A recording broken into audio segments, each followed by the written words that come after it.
आप समझ ही गए होंगे कि यही है वो वीडियो जिसमें मैं अपने पीसी को असेंबल करूंगा इस glorious Lian Li O11 dynamic XL case में। हेलो, नमस्कार, वेलकम, स्वागतम। जैसा कि मैंने पिछले वीडियो में कहा था कि असेंबली केस के बाहर भी करेंगे, तो पहले केस के बाहर वाला काम निपटा लेते हैं, उसके बाद फिर केस के बारे में जाएंगे। असेंबली के लिए आपको बहुत ज्यादा हाई-फाई इक्विपमेंट नहीं चाहिए, सिर्फ आपको चाहिए स्क्रू ड्राइवर्स का सेट। तो केस के अंदर जाने से पहले हमको क्या क्या करना है, इसमें प्रोसेसर इंस्टॉल करना है, रैम इंस्टॉल करना है और अपना M.2 ड्राइव यानी 1 TB का जो SSD ड्राइव है वो इंस्टॉल करना है। सबसे पहले ये AMD Ryzen 7 5800X, यही है इस पीसी का सबसे इम्पोर्टेंट पार्ट, यानी इस कंप्यूटर का दिमाग। ये डब्बा तो बेसिकली खाली ही है, इसमें तो कुछ खास रहता नहीं है। जो चीज है वो है इतनी सी, सिर्फ ये इतनी सी चीज के लिए इतना बड़ा डब्बा और इतना बड़ा दाम। केयरफुली इसको निकालते हैं, क्योंकि अगर ये डैमेज हुआ तो फिर कोई कुछ नहीं हो सकता। CPU के नीचे में ये सारे जो पिन्स हैं वो बहुत ही डेलिकेट होते हैं, इसको बहुत डेलिकेटली हैंडल करने का है। और कैसे लगाना है उसके लिए एकदम सिंपल सा प्रोसेस है। यहाँ बॉटम लेफ्ट कॉर्नर में एक छोटा सा ट्रायंगल दिया हुआ है, जिसको हमको इस सॉकेट के ट्रायंगल के साथ मैच करना है। और यहाँ पर लगाने से पहले सबसे पहले इस पिन को खोलेंगे, इसको एकदम प्यार से और आहिस्ते से बस रख देना है। और रखने के बाद कुछ ज्यादा प्रेशर लगाने की जरूरत नहीं, कुछ भी करने की जरूरत नहीं, सिर्फ इस लेवर को, ये हो गया CPU सेट। अब इसके अंदर हमको यहाँ पर लगाना है अपना NVMe यानी PCI Gen 4 NVMe ड्राइव। ये जो ऊपर में कवर है ये एक्चुअली एक हीट सिंक है।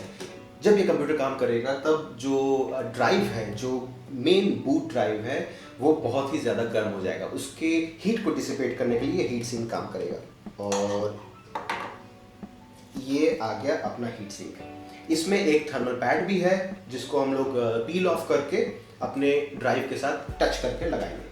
इसको यहाँ रखते हैं। ये है अपना NVMe M.2 PCI Gen 4 SSD 1 TB का सैमसंग का।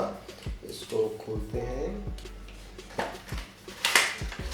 ये छोटी सी चीज, कुछ साल पहले तो इससे भी बड़ी पेन ड्राइव्स आती थी, थंब ड्राइव्स आती थी, जिसमें 1 GB या 2 GB डेटा रहता था, और इसमें स्टोरेज है 1 TB। इतनी छोटी सी चीज स्लॉट में घुसाना भी बिल्कुल सिंपल सी बात है। इसको बस ऐसे यहाँ पुश कर देना है, बस हो गया।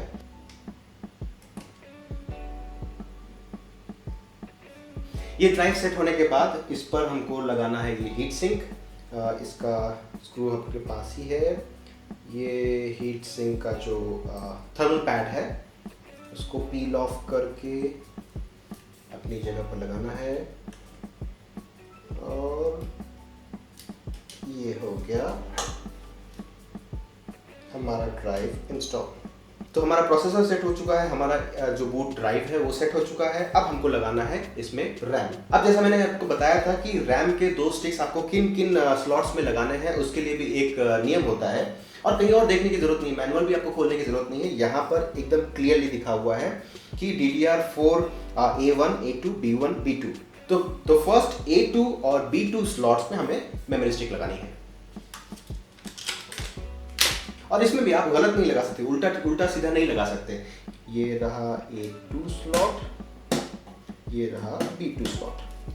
और इस प्लास्टिक कवर को निकाल लेते हैं।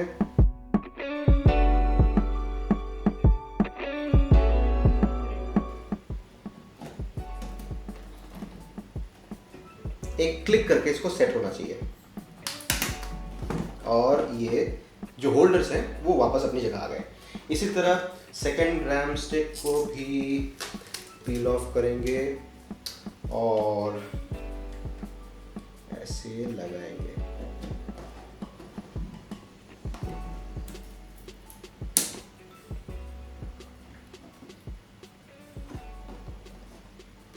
अब इसके बाद जो हमको इंस्टॉल करना है वो है सीपीयू कूलर, क्योंकि सीपीयू कूलर के दो हिस्से होते हैं, एक तो सीपीयू के ऊपर माउंट होता है और दूसरा जो इसका रेडिएटर है वो केस में कहीं भी हम लोग लगा सकते हैं। पहले इस मदरबोर्ड के इतने सेटअप को केस में माउंट करूंगा, फिर आगे देखेंगे। अब आ गई है बारी केस को हाथ लगाने की। ये मदरबोर्ड सेट करने से पहले एक और चीज अपने को देखनी चाहिए कि ये जो आईओ शील्डिंग है, इनपुट आउटपुट जो यहाँ पर पैनल है उसमें एक शील्ड लगा हुआ है। कुछ मदरबोर्ड्स में ये शील्ड प्री इंस्टॉल नहीं आता है, तो पहले वो इंस्टॉल करना होगा इस आउटलेट पर, उसके बाद मदरबोर्ड को रखना पड़ेगा। तो हम लोग सबसे पहले सिंपली मदरबोर्ड को यहाँ पर स्लाइड इन करते हैं। अब समय है इस मदरबोर्ड को यहाँ पर फिक्स करने का, और फिक्स करने के लिए हमें चाहिए स्क्रूज जो कि मिलेंगे इस डब्बे में। ध्यान से रखना होगा, ध्यान से खोलना होगा कि चीजें फैल न जाए, गिर न जाए, खो न जाए। इतने सारे स्क्रूज हैं हमारे पास।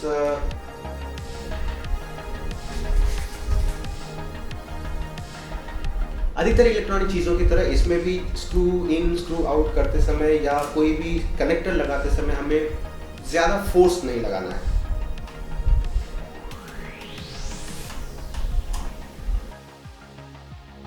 मदरबोर्ड स्क्रू इन हो चुका है। अब हमको लगाना है बाकी सारे एक्सेसरीज, जिसमें से सबसे पहले हम लोग लगाएंगे ये CPU cooler, Aurus liquid cooler 360।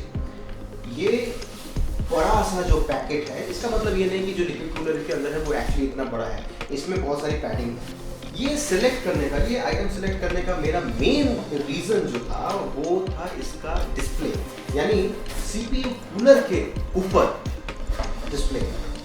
अब देखेंगे ये इसका मैनुअल, ये है 3 फैंस जो कि अपने रेडिएटर पर लगेंगे, कनेक्शंस और जो माउंट है, सीपीयू माउंट है उसका ब्रैकेट, ये है अपना मेन आइटम रेडिएटर और ये सीपीयू कूलर। इसको असेंबल करने में सबसे पहले हमको ये डिसाइड करना है कि जो फैंस का कॉन्फ़िगरेशन होगा वो पुश होगा या पुल होगा, मतलब पंखे रेडिएटर के थ्रू हवा को पुश करेंगे या सक इन करेंगे, रेडिएटर के थ्रू हवा अंदर लेंगे। मेरा प्लान ये है कि रेडिएटर और जो तीनों पंखे हैं ये लगेंगे टॉप पर, यानी ये टॉप एग्जॉस्ट होगा। यूजुअली पीसी बिल्ड्स में जो भी एग्जॉस्ट होते हैं या तो एक फैन एग्जॉस्ट का पीछे रहता है और अधिकतर कॉन्फ़िगरेशंस में एग्जॉस्ट ऊपर रहता है। क्यों? क्योंकि अंदर से गर्म हवा है, गर्म हवा ऊपर चलती है, तो फिजिक्स का भी हेल्प हो जाता है और हवा को एग्जॉस्ट को मेंटेन रखने के लिए। और जो बाकी फैंस हैं ये मैं लगाऊंगा यहाँ पर इनटेक के लिए फ्रॉम द साइड। उसके लिए ये जो पैनल्स है उसे खोलना पड़ेगा। तो इस बिल्ड में फैन का कॉन्फ़िगरेशन रहेगा input 3 fans input and 4 fans output. वो डिसाइड करने के बाद हम लोग इसको सेट कर सकते हैं। एक बार सेट करके देख लेते हैं कि कैसा होना चाहिए। ये सीपीयू जाएगा यहाँ और ये रेडिएटर जाएगा ऐसे, और इसके नीचे पुश कॉन्फ़िगरेशन में हमको लगाना है फैन। ये अपना फैन। अब पता कैसे चलेगा, जब तक फैन घूम नहीं रहा है तो पता कैसे चलेगा कि फैन में हवा बाहर से अंदर जाएगी या अंदर से बाहर जाएगी? उसका भी एकदम सिंपल सा फॉर्मूला है। जिस तरफ फैन का मुंह खुला है उस तरफ से हवा सक इन होती है, और जिस तरफ ये जो फ्रेम है उस तरफ से हवा पुश होती है। तो हमको करना है यहाँ से पुश, तो हम लगाएंगे ऐसे। इन फैंस में 2 कनेक्टर्स आप देख पा रहे हैं, एक तो इसके पावर के लिए है और एक आरजीबी के लिए है।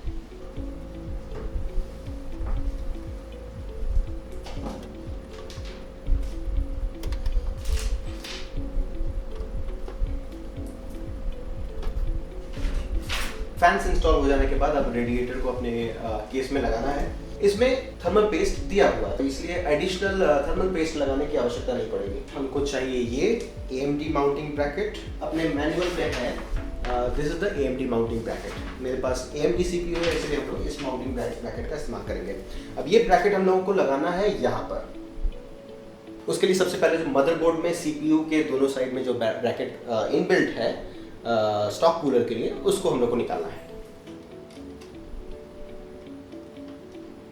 ये स्क्रूज AM4 सॉकेट के लिए यानी AMT सॉकेट के लिए है। इनको हम लोग इंस्टॉल करते हैं।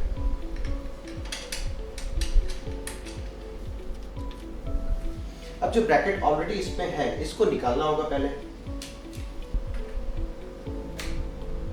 ये निकल गया और अब इसमें जाएगा ये ब्रैकेट।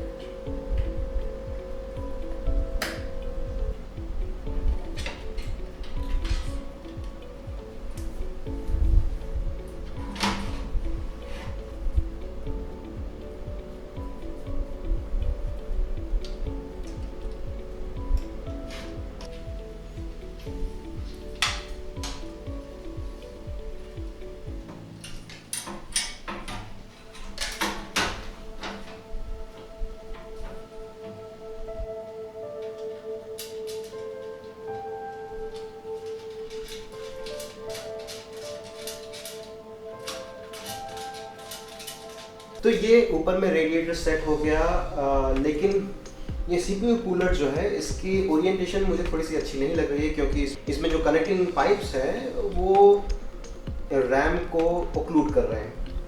ये पाइप्स या तो नीचे से जाना चाहिए या तो ऊपर से जाना चाहिए।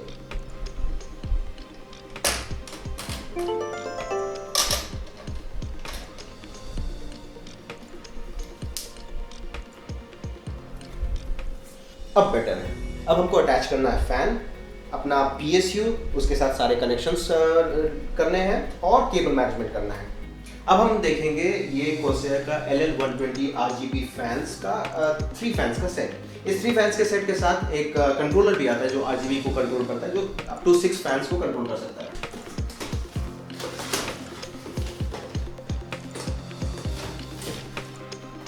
इसमें है RGB कंट्रोलर और कनेक्टर्स प्लस माउंटिंग स्क्रूज, और उसके साथ है ये 3 फैंस। वाइट कलर के हैं और इनके ऊपर ये रबर ग्रॉमेट्स हैं, ये रबर फीट है जो कि एक्चुअली वाइब्रेशन और साउंड को कम करेंगे। ये डब्ल्यू चौड़ी केबल। अगेन जिस तरफ फैंस खुले हुए हैं वहां से हवा सक की जाएगी और दूसरी साइड से हवा पुश की जाएगी। हमें इसे लगाना है इस साइड पैनल में पुल कॉन्फ़िगरेशन में, यानी बाहर से इस साइड से एयर पुल करके अंदर लाना है। केबल मैनेजमेंट में उलझ न जाए इसके लिए यहाँ पर क्लियरली लिखा हुआ है ये वाला जो कनेक्टर है वो RGB हब में जाएगा और ये जाएगा फैन हेडर में।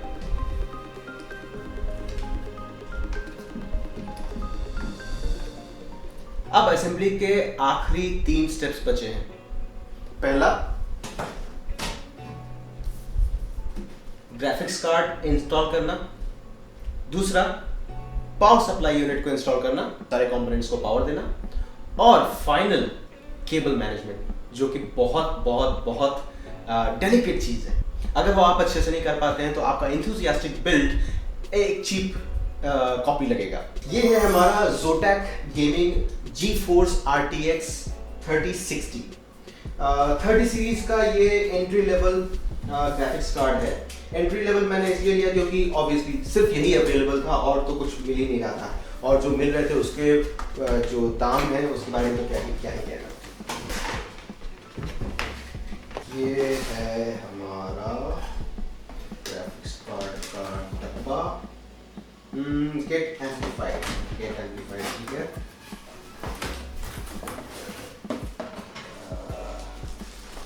अच्छे से finally in my hands graphics card. ये वाइट इस केस के साथ अच्छा लगेगा नहीं? 3 डिस्प्ले पोर्ट्स और एक HDMI ये कवर करके रखा हुआ है, और ये है अपना PCI जो कनेक्टर है जिसको हम लोग को सॉकेट में घुसाना है। सारे प्लास्टिक्स को हटा देते हैं।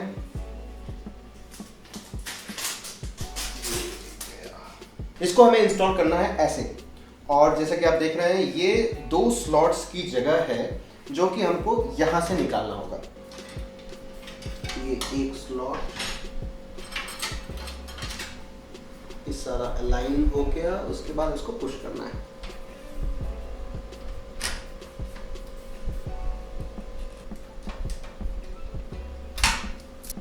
ये हो गया हमारा ग्राफिक्स कार्ड इंस्टॉल। अब PSU लगाते हैं, पावर सप्लाई यूनिट लगाते हैं और सारी चीज़ों को पावर देते हैं।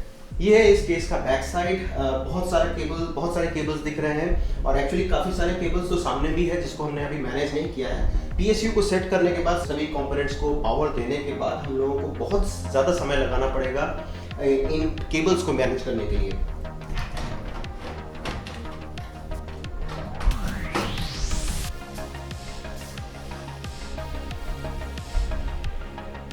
ये सेट हो गया हमारा PSU।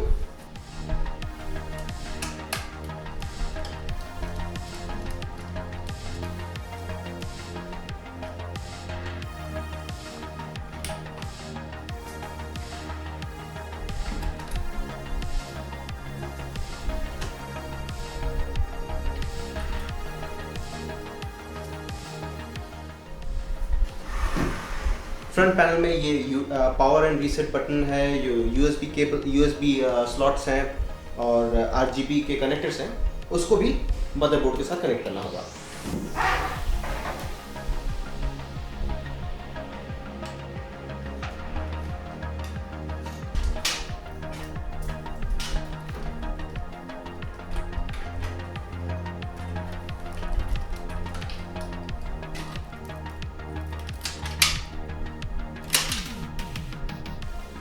ये तो इतनी सारी वायरिंग है। PSU से हमने सेटा में, अपने फैंस में, अपने LED में, अपने मदरबोर्ड में हर जगह पावर दिया है।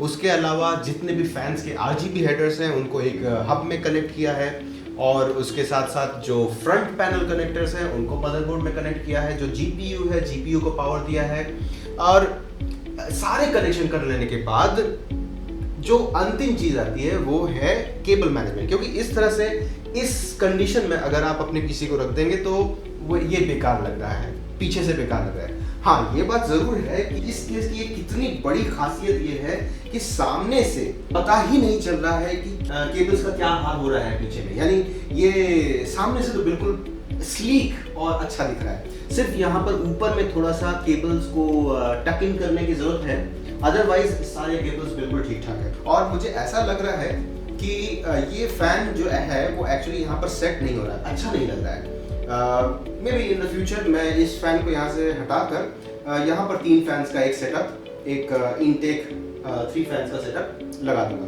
खैर वो बात की बात है। केबल मैनेजमेंट करने से पहले एक बार ये बूट करके देखना चाहता हूँ मैं कि जो भी सेटिंग्स हुई है वो सही सलामत है कि नहीं और PC एक्चुअली बूट हो रहा है कि नहीं। ये मेरा पुराना USB माउस एंड कीबोर्ड है, HP का है, एकदम सिंपल सा माउस एंड कीबोर्ड है, नथिंग फैंसी। इसको सिंपली USB पोर्ट्स में कनेक्ट करके PSU का पावर ऑन करके जो पावर स्विच है, जो मेन पावर स्विच है, ऑन ऑफ स्विच है, उसको क्लिक करते हैं।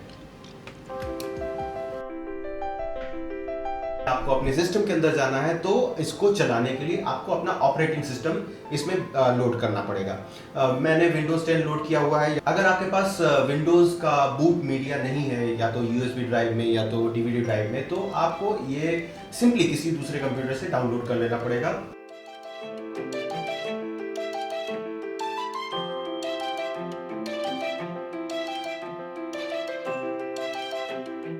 और इसी समय फर्स्ट बूट के समय डिलीट बटन दबाएंगे बार बार ताकि ये सीधे बायोस में बूट करे।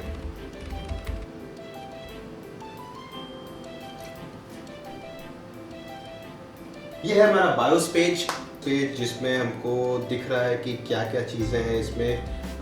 टाइम एंड डेट सब कुछ है, इंफॉर्मेशन, मदरबोर्ड, बायोस वर्जन जो हमने फ्लैश किया था वो वर्जन यहाँ पर दिखाई पड़ रहा है, 32 GB RAM, AMD Ryzen 7 5800X 8 core processor, CPU frequency, CPU temperature, CPU voltage, सारी चीज़ें हैं यहाँ पर। क्यू फ्लैश वगैरह सब कुछ है। हमने जो 1 TB का SSD 980 Pro सैमसंग का जो हमने बूट डिस्क लोड की है वो भी है यहाँ पर। जो हमारे फैंस हैं, 4 फैंस लगे हुए हैं, वो चल रहे हैं। सेटा अभी तक हमने कुछ नहीं लगाया है। PCI में देखते हैं हमारा जो ग्राफिक्स कार्ड है वो है, और M.2 स्लॉट में ये सैमसंग SSD है। XMP डिसेबल्ड है, XMP प्रोफाइल 1 इसको हम इनेबल कर सकते हैं। Save and exit setup. तो अब हम कंफर्टेबली बोल सकते हैं कि ये पीसी बिल्कुल ठीक ठाक सेट हुआ है, सारी चीज़ें बिल्कुल जैसे चाहिए हमको वैसी ही है। अब हमको लास्ट स्टेप करना है केबल मैनेजमेंट और इस कैबिनेट को बंद करना है। अब इस पूरे सिस्टम को पावर से अलग करते हैं, डिस्कनेक्ट करते हैं और फाइनल जो चीज़ है जो अभी तक मैंने नहीं लगाई है वो अपना SSD यानी 2 TB का जो SSD है वो इसमें लगाना है और इन सारे केबल्स को मैनेज करना है। तो power plug disconnect, display port disconnect, keyboard and mouse disconnect and PSU connector disconnect.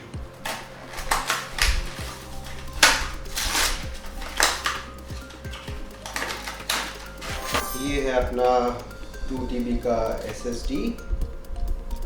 इसको कहाँ इंस्टॉल कर सकते हैं? इसको इंस्टॉल करने के लिए अपने पास बहुत सारी जगह है, बहुत सारा रियल एस्टेट है। ये बैक में जो ये केबल मैनेजमेंट पैनल जाता है उस पर हम लोग ये इंस्टॉल कर सकते हैं। ये जो पैनल है इसको इस थंब स्क्रू को हटाकर निकालने के बाद ये दो जो माउंट्स हैं वो हमको दिखाई पड़ते हैं। इसको थोड़ा सा ढीला करके ओपन करेंगे। ये है SSD माउंट और इसमें किसी भी साइज का 2.5 इंच, 3.5 इंच और अपना इवन हार्ड डिस्क ड्राइव भी इसमें माउंट किया जा सकता है और इसको लगाया जा सकता है।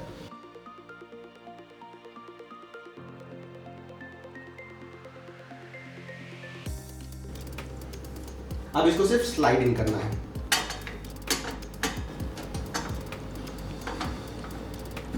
ओरिएंटेशन ठीक हो जाने के बाद ये ऑटोमेटिकली अंदर चला जाएगा और इसको क्लोज करके इसको यहाँ टाइट कर देंगे और ये विंडो बंद। ये सारे केबल्स को यहाँ पर टक इन करके ये पैनल लगा देने से ये केबल्स वैसे ही अदृश्य हो जाएंगे, सामने से दिखाई नहीं पड़ेंगे, इसलिए कोई दिक्कत नहीं होगी। लेकिन जितना हो सकता है केबल्स को एक साथ रूट कर देने से, एक साथ बाइंड कर देने से फ्यूचर में कुछ अपग्रेड करना हो, कोई चीज़ चेंज करनी हो तो केबल्स को खोजने में आसानी होगी। ये जो फ्रंट पैनल्स के कनेक्टर्स हैं इनको अपने फ्रेम के साइड से ही और फैन से बचाते हुए साइड में टक इन कर देंगे। इनको कुछ करने की ज़रूरत नहीं पड़ेगी। लेकिन यहाँ पर सबसे ज़्यादा केबल्स तो इस RGB हब, जो RGB फैंस हमने कोर्सेर के लगाए हुए हैं 4, और उसके जो कंट्रोलर है वो सबसे ज़्यादा क्लटर यहाँ पर प्रोड्यूस कर रहा है। ये जो सेटा केबल, जो पावर केबल अपने PSU से आ रही है, ये जो RGB के दोनों कनेक्टर्स, दोनों चीज़ें हैं, हब और जो कंट्रोलर है, दोनों को एक साथ कनेक्ट करता है।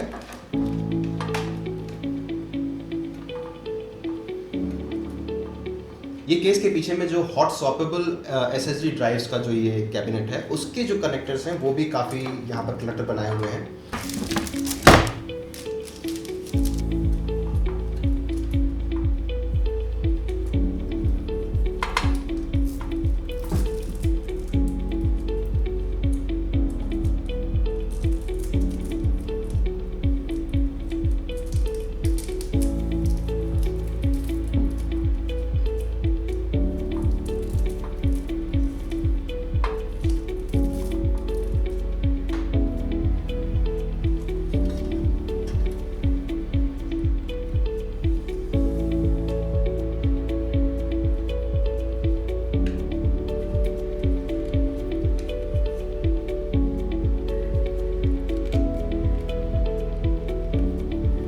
तो ये कोर्सेर के RGB हब और जो कंट्रोलर है उसको एक हॉट स्वैपेबल SSD माउंट है उसके पीछे में लगाने के बाद वायर्स जो है, वायर्स का जो जत्था जो है वो थोड़ा बहुत कंट्रोल में आया है ऐसा लग रहा है। इसको अभी बंद करके देखते हैं कि ये सेट होता है कि नहीं और कैसा लगता है।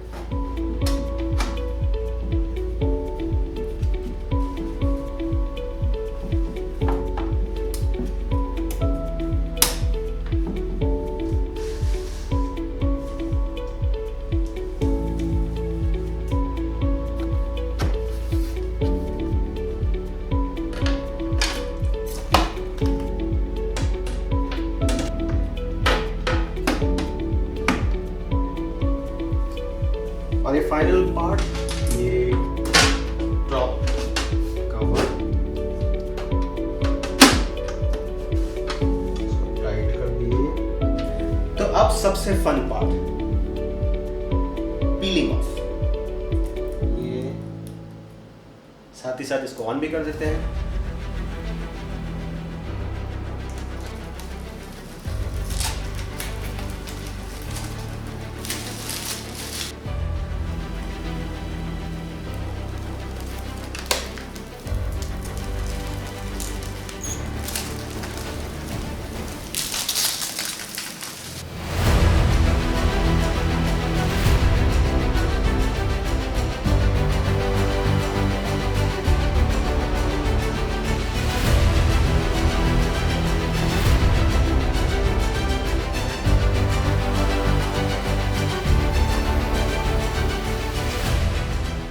तो ये है मेरा कंप्लीट पीसी बिल्ड। इस वीडियो में मैंने अपने कीबोर्ड और माउस के बारे में बात नहीं की थी, वो एक सेपरेट वीडियो में मैं अपने इस कॉर्सर के कीबोर्ड और माउस का अनबॉक्सिंग आपके साथ शेयर करूंगा। ये मॉनिटर तो आप देख ही चुके हैं, ये मेरा पूरा प्रोसेसिंग यूनिट CPU, और ये जो चीज़ आप ऊपर में देख रहे हैं वो है एक्चुअली वाईफाई और ब्लूटूथ का एंटेना। इसके अलावा अगर आप गौर से देखेंगे तो आप ये भी नोटिस करेंगे कि मैं जो बात कर रहा था कि ये बैक में एग्जॉस्ट जो एक सिंगल फैन मैंने लगा के रखा था, उसको मैंने चेंज कर दिया है। 3 फैन का एक सेट मैंने बॉटम में लगा दिया है। अब इससे ये केस का कॉन्फ़िगरेशन हो गया है 6 fans inlet and 3 fans outlet. इस फैन की लाइट जहां पर बैक साइड में एग्जॉस्ट की जगह पर पड़ रही थी, वहां इस मदरबोर्ड का जो इनबिल्ट RGB है वो बिल्कुल छुप जा रहा था। तो अभी RGB की सिमेट्री के पहलू से भी ये काफ़ी अच्छा सेटअप लग रहा है। उसके साथ ही साथ आप देख सकते हैं कि मैंने दीवार पर अपना एक पुराना मोबाइल फ़ोन, एक एंड्रॉयड मोबाइल फ़ोन चिपका के रखा है USB केबल के साथ कनेक्ट करते हुए, और उसको एक स्टेटस मॉनिटर की तरह इस्तेमाल कर रहा हूँ। ये भी एक अलग ही प्रोसेस है। अगर आपको इसमें इंटरेस्ट है तो मुझे ज़रूर बताइएगा, मैं उसके लिए भी ये कैसे मैंने बनाया, ये कैसे इसको सेटअप कर सकते हैं, जैसे आप भी अपने PC में इसको सेटअप कर सकते हैं, उसके लिए हम लोग एक बार फिर से चर्चा करेंगे। और जो मैं बात कर रहा था अपने CPU कूलर के इस LCD पैनल के बारे में, यही इस एओरस लिक्विड कूलर 360 का बहुत बड़ा USP है जो मुझे बहुत अच्छा लगा।